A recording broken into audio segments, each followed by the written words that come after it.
Benarkah gaya hidup dan pergaulan menjadi faktor utama yang membuat artis terjebak dalam prostitusi online? Kita akan bergabung dengan Muammar MK yang pernah melakukan investigasi langsung saat menulis buku Jakarta Undercover. Selamat sore, Bang MK. Selamat sore, Davi. Bang MK, sebagai orang yang sudah lama mengenal dunia keartisan, menurut Anda bagaimana sebenarnya bisnis prostitusi online di kalangan artis? Iya, sebenarnya ini kan lagi-lagi saya harus katakan bahwa ini kan kejadian yang berulang dan ini nggak hanya dalam kurun waktu misalnya kejadiannya ya 5 tahun terakhir, tapi juga sebelumnya kan kejadiannya sama terjadi juga gitu. Nah ini kan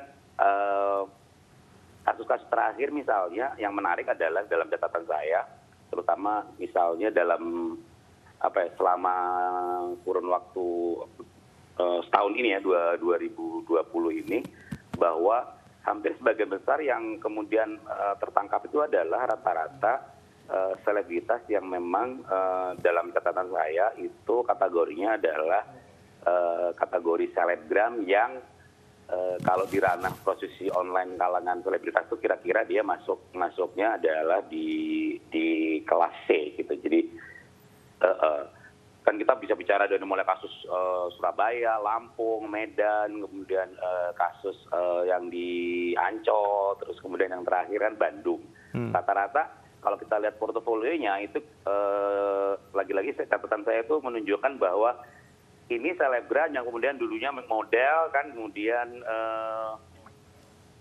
ya sudah rata-rata segitu, dan biasanya bandrol yang dipasang itu rata-rata ragamnya itu adalah kisaran antara 10 sampai kemudian 50.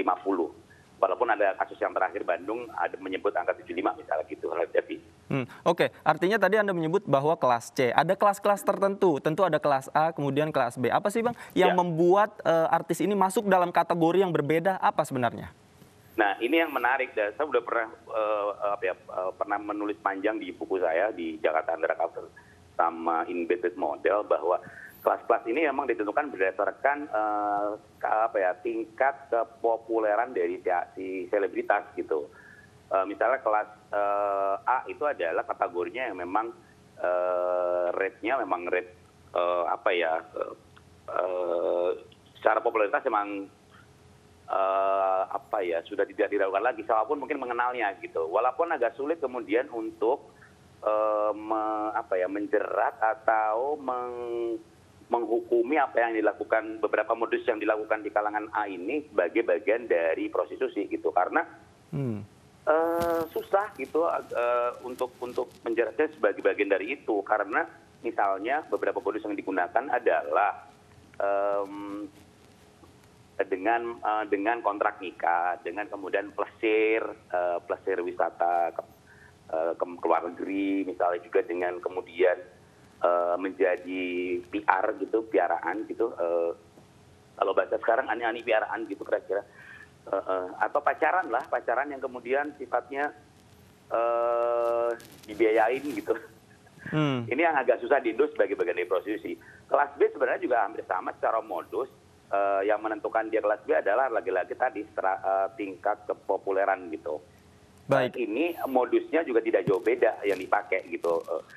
Nah ini yang kemudian yang membedakan dengan kelas C. Kelas C ini kan rata-rata masih menggunakan modus yang sifatnya konvensional kalau bahasa saya, karena memang misalnya kenapa mereka kemudian ada yang menggunakan jasa muncikari, kemudian butuh tempat untuk bertemu, kemudian butuh sarana proses transaksi itu, ada yang menggunakan transfer, ada yang atau langsung ketemu kemudian bayar cash dan seterusnya.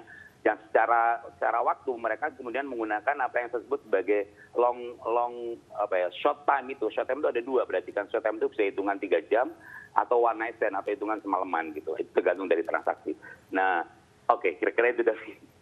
Baik, tadi Anda katakan bahwa memang modus kelas A ini sulit diungkap gitu, karena sulit juga untuk tercium, karena kamuflasenya mereka nikah kontrak tadi, kemudian pacaran, kemudian berpergian di luar negeri. Artinya ini tidak ada tarif tertentu yang mengikat si artis kelas A ini, Bang? Tidak ada, makanya selalu saya bilang bahwa kelas A tidak mengenal tarif, tidak mengenal bandrol, karena memang ya itu tadi tidak ada standarisasi di sana gitu.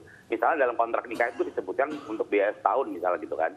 Apartemen, nilai apartemennya berapa kita nggak tahu. Terus nilai kendaraannya apa, uang belanjanya berapa gitu. Sama kayak orang pacarin kan gitu. Atau menjadi istri kedua lah gitu.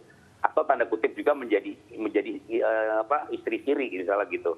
Jadi susah untuk menentukan budgetnya berapa gitu. Jadi, nah ini yang susah juga untuk diindus sebagai bagian dari proses di. Nah kelas B mungkin agak beda gitu, agak sedikit beda mungkin karena beberapa misalnya dia masih menerima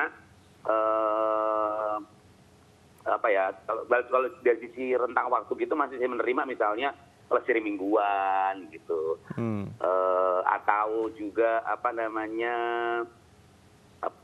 tidak jarang yang pakai kontrak nikah gitu. Jadi ada pembedaan tertentu lah gitu. Nah dan di kategori B beberapa yang memang masih menggunakan jasa bisa dibilang muncikari, tapi saya lebih suka menyebutnya sebagai broker karena beda lingkup kerja jauh lah itu. Kalau muncikari itu kan dia itu yang disebut mucikari itu kan berarti memang dia secara manajemen memang dia menguasai polarisasi bisnis proses itu seperti apa. Dia punya anak didik yang banyak yang dikelola kemudian gitu loh. Nah mucikari itu biasanya juga punya beberapa anak buah yang fungsinya itu dari mulai dia sebagai perantara, sebagai brokernya, perantaranya, ada marketingnya dan seterusnya gitu. Artinya memang dikelola dengan rapi oleh sang mucikari ya Bang. Nah kalau untuk kelas C sendiri Bang, bagaimana mereka melakukan praktek jual, artinya dalam tanda kutip jual diri mereka? Apakah memang melalui cara konvensional, tadi Anda katakan melalui medsos, kemudian melalui hal yang lain atau seperti apa? Nah kelas ini ada beberapa cara yang kalau dari yang jauh yang saya tahu. Beberapa misalnya mereka menggunakan laman media sosialnya sebagai bagian dari soft marketing ya, jadi portfolionya itu manis dijualan tidak kemudian dia hasil gitu, karena kan pasti ketahuan kalau hasil gitu. Itu hanya sebatas kemudian dia menampilkan portfolio ya berapa sih macam-macam ya, dari paling sederhana kita bisa lihat misalnya dari beberapa tampilan foto yang mungkin misalnya seksi misalnya gitu, itu walaupun kita tidak bisa pukul rata ya, tapi ada itu gitu. Terus yang kedua adalah dengan kemudian dia masuk dalam jajaran jaringan ya mungkin boleh kita sebut sebagai mucikari tadi gitu. Karena kan gini, kasus Bandung itu menarik karena itu kan di sana kemudian ada, kalau tidak salah tuh ada 4 orang yang terlibat sebagai bagian dari mucikari ini kan gitu loh. Iya. Nah, kenapa juga kemudian ketemu angka 75 juta gitu kan gitu. Nah, ini menarik karena biasanya gini, semakin banyak circle yang semakin banyak lingkaran orang yang terlibat dalam perdagangan ini gitu. Biasanya itu yang kemudian juga mempengaruhi harga gitu.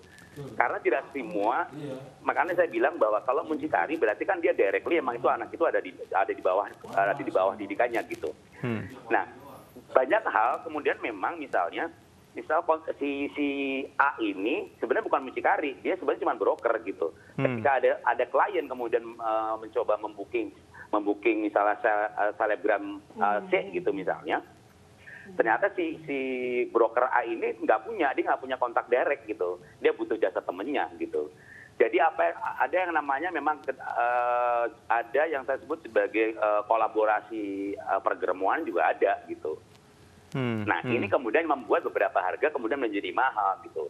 Nah kelas C ini memang secara dari sisi bandrol itu rentan kemudian dimainkan secara harga gitu. Kenapa misalnya ada 20 juta yang tersebut angka 30 juta, kemudian tiba-tiba ada 75 juta. Padahal secara kelas kan itu sama gitu kan gitu.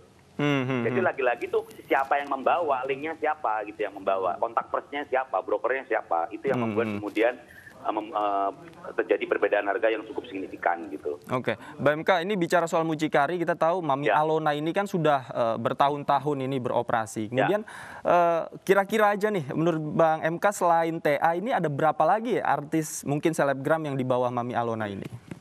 Kalau dari kasus-kasus yang ketangkep ya, waduh, ratusan sih ya kalau yang kelas C ya gitu ya.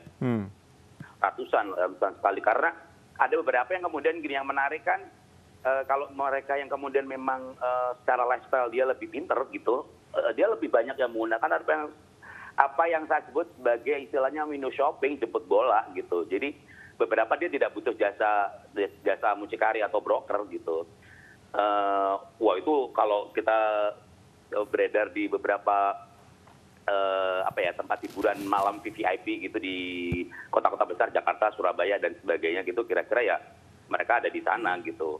Makanya saya pernah bikin investigasi tentang namanya adalah ani-ani window shopping istilahnya.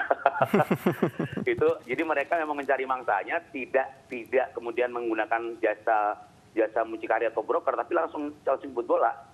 Mereka tebar pesona di beberapa VIP atau tempat hiburan malam VIP, kemudian ada yang sudah dating duluan, ada yang kemudian jemput bola, itu artinya mereka tebar pesona di sana gitu.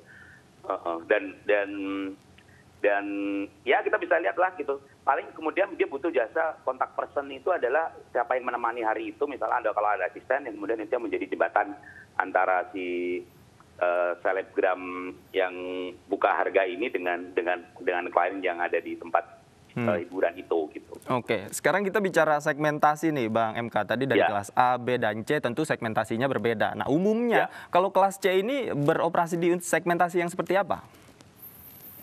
Sebenarnya sih segmentasi apa dulu nih? Segmentasi untuk kliennya apa segmentasi? Iya, segmentasi untuk kliennya. Ya, kalau klien kan bisa